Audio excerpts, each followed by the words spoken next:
नमस्कार, मैं हूं आपके साथ अनुष्का और आप देख रहे हैं आरआर पत्रिका टीवी।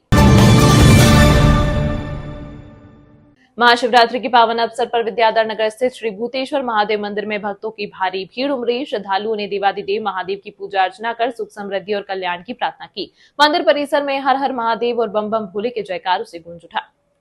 इस अवसर पर भाजपा प्रदेश अध्यक्ष मदन राठौड़ ने भी मंदिर पहुंचकर भगवान शिव का रुद्राभिषेक किया और प्रदेशवासियों के मंगलमय जीवन की कामना की। पूजा अर्चना के बाद उन्होंने मीडिया से बातचीत में कहा कि भगवान शिव की कृपा सभी पर बनी रहे, हम सभी के जीवन में सुख समृद्धि आए, यही प्रार्थना है। उन्होंने आगे कहा कि महाशिवरात्रि भारतीय संस्कृति और आस्था का एक महत्वपूर्ण पर्व है जो हमें सत्य, संयम और श्रद्धा का संदेश देता है। इस दौरान मंदिर में भव्य सजावट, रुद्राभिषेक, कीर्तन और भंडारे का आयोजन भी किया गया, जिसमें बड़ी संख्या में श्रद्धालुओं ने भाग लिया। जयपुर सहित प्रदेश भर के शिवालयों में भक्तिमय माहौल देखने को मिला, जहां हजारों श्रद्धालु जलाभिषेक और पूजा पाठ में लीन रहे। महाशिवरात्रि है और आज आपने पूजा रखने के लिए प्रदेशवासियों को क्या संदेश देना? आज महाशिवरात्रि है और इस पावन पर्व पर हमारे समस्त देशवासी महाशिवरात्रि मनाते भी हैं। मंदिरों में जाकर भगवान शिव को जलाभिषेक भी करते हैं और मैं भी हमारे नारायण जी पंचायत का धन्यवाद दूंगा कि उन्होंने भी मुझे यहाँ पर भूतेश्वर महादेव के दर्शन करने का मुझे सौभाग्य दिया।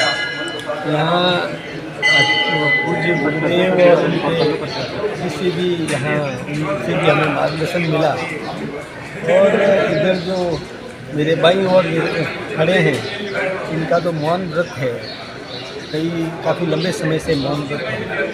एक शक्ति इनको प्राप्त होगी, तो उस शक्ति का भी और समाज को लाभ मिलेगा।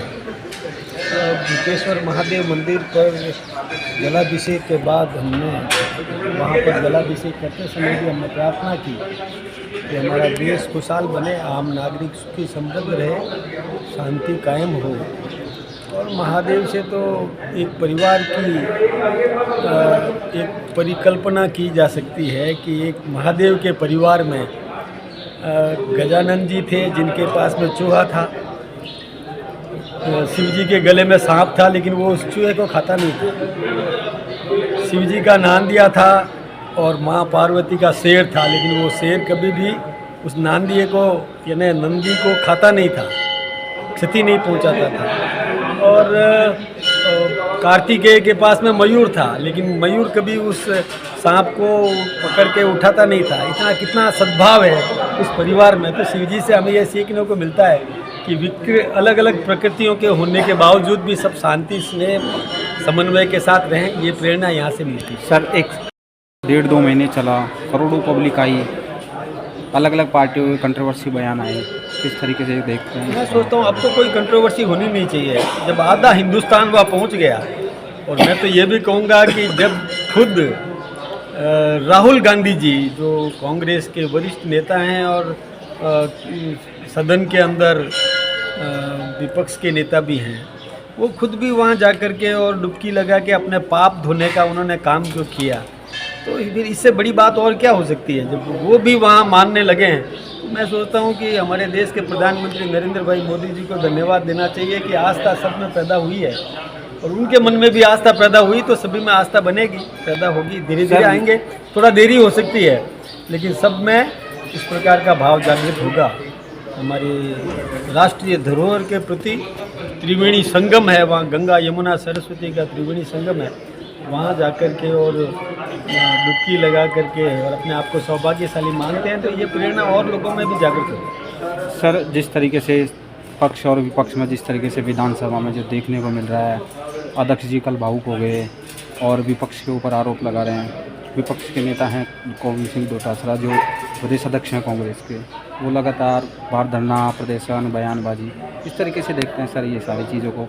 पैसा का दुरुपयोग होता है, सत्ता चलती है। जनता ने हमको चुन के भेजा है जनता की सेवा करने के, जनता की मांग को सदन के अंदर उचित माध्यम से उठाना और फिर वहाँ से उस जनता के हितों की रक्षा करना, इसके लिए सदन में भेजा जाता है। न कि वहाँ पर केवल हंगामा करना, अनर्गल आरोप प्रत्यारोप लगाना, ये ठीक बात नहीं है। शब्द चयन बहुत अच्छा होना चाहिए, उच्च होना चाहिए, और हो सकता है कि कभी स्लिप ऑफ टंग हो जाए तो माफ़ी मांग लेना चाहिए।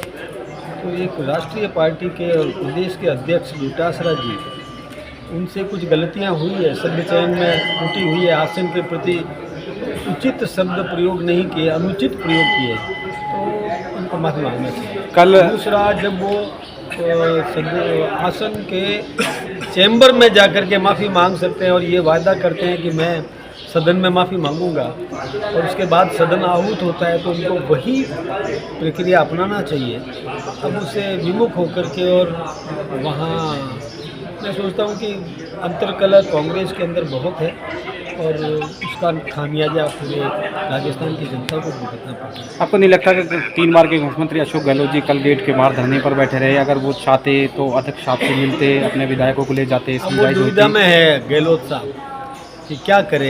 एक तो उनका परम शिष्य वो माफ़ी मांगने के लिए नाटक कर रहा है, और दूसरी तरफ वो मनाने की कोशिश करे। तो कहा तो उन्होंने यही है कि सदन का और आसन का सम्मान सबको करना चाहिए, लेकिन वो भी अपने शिष्य को क्लियर नहीं कह पाए, क्लियर निर्देश देना चाहिए। या उनके मन में ये भय था कि ये मानेगा ही नहीं, अब तो अध्यक्ष है और अब मैं कुछ नहीं हूँ, तो ऐसा सोच करके और उन्होंने क्लियर नहीं कहा। सर, आपने दूसरी बार पदभार ग्रहण किया है, नई टीम आपकी अब कब तक देखने को मिलेगी? किस तरीके से जल्दी संगठन तैयारी प्रक्रिया में है, वो जल्दी बन जाएगी। कुछ पुरानों का उपयोग भी होगा, कुछ नए भी जुड़ेंगे, ये सब चला है प्रक्रिया। तमाम महत्वपूर्ण खबरों के लिए देखते रहिए RR पत्रकार टीवी।